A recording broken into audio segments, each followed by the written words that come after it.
The United States is not the land of the free and the home of the brave. It is the land of the fee and the home of the slave.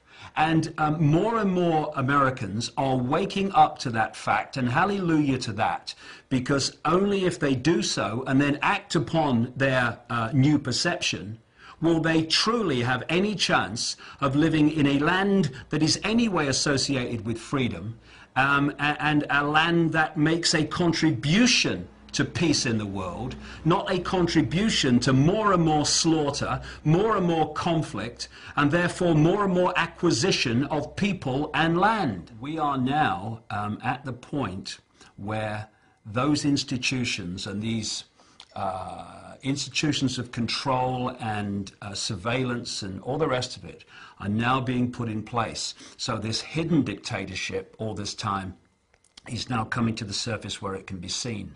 And this gives us an opportunity for people to actually start to do something about what's happening. Because instead of being some far off sometime over the rainbow, it might come sometime, it's now in our face. The police state is staring us in the eye. And it's getting more and more imposed upon us and more imposed on society every day. More and more people are waking up faster and faster and faster. Now, there's a reason for this, which we can discuss at another time. It's to do with an energetic change, which is affecting the way people see the world and see themselves, something that's been predicted a very long time. And the elite are trying, in simple terms, to put the lid upon that awakening. He asked me to get back in my car, and I again said, "Show me the tape, please show me the tape."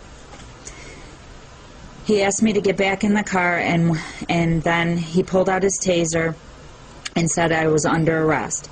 I said, "Don't do this in front of my kids." I got back in the car, and he said he wanted me back out of the car now. And I said, "Why am I under arrest? I've done nothing wrong. I wasn't speeding. I wasn't on my cell phone."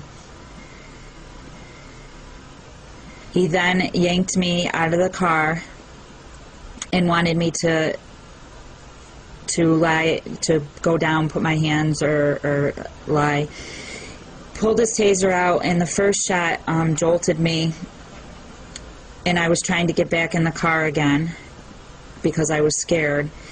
And then he yanked me away again, and that's when he tased me, and I went down on the ground. It felt like it was it was an electrical shock going through you, and I had no control over anything. And he's still trying to get me down to the ground, but I was still being electrified.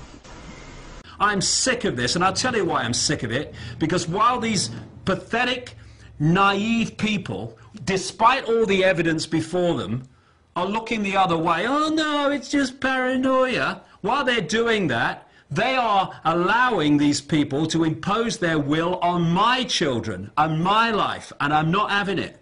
And if people would just engage a few more brain cells, open the eyes and look, they will see the scale of fascism, no other word for it, that we are being subjected to today. And if you don't wake up and you go on looking the other way, well, the fascism just gets more, and eventually it will dawn on you, and by then it will be too late. Don't look to me for sympathy when it happens, mate, because you got your chance now. Now sign it. Get over here now! Give it to me and I'll sign it. Oh, you're going to shove me? Ma'am, you're going to shove the thing between your woman? The shove, the constable's office says, served to get the two out of oncoming traffic. Then, the deputy warns her. No, go back and get the tape. Go ahead, right? Hell! 72-year-old woman needs to sit back and I'm going to tase you. After 5 warnings to stand back or get tasered. Step back and you're going to be tased, man. Put your head behind your back.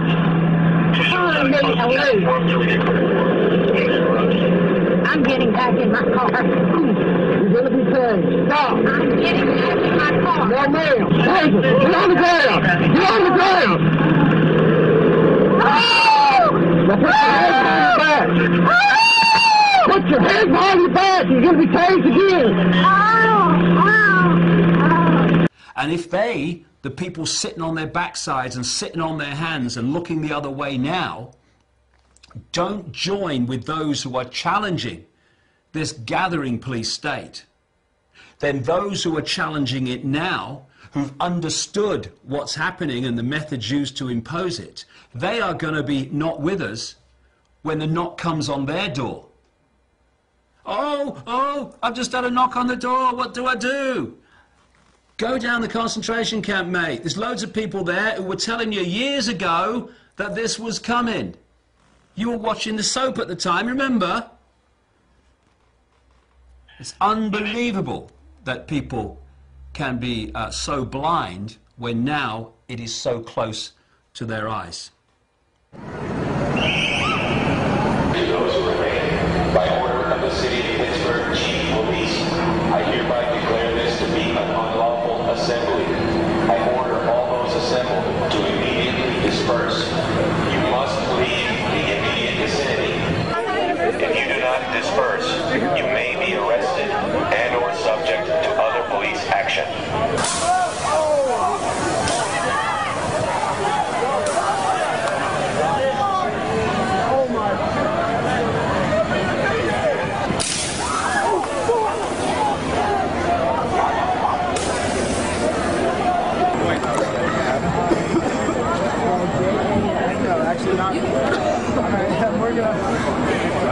I'm speechless.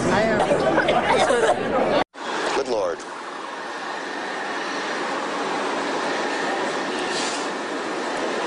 There are no words.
September 11th, rise up, Golden Tonkin, rise up, Pearl Harbor, rise up, Oklahoma, September 11th, rise up, Golden Tonkin, rise up, Pearl Harbor, rise up, Oklahoma, September 11th, rise up, Golden Tonkin, rise up, Pearl Harbor, rise up, Oklahoma, September 11th. Oh Lord, we can do it again. Just for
Could you explain the reasons for all of this, sir?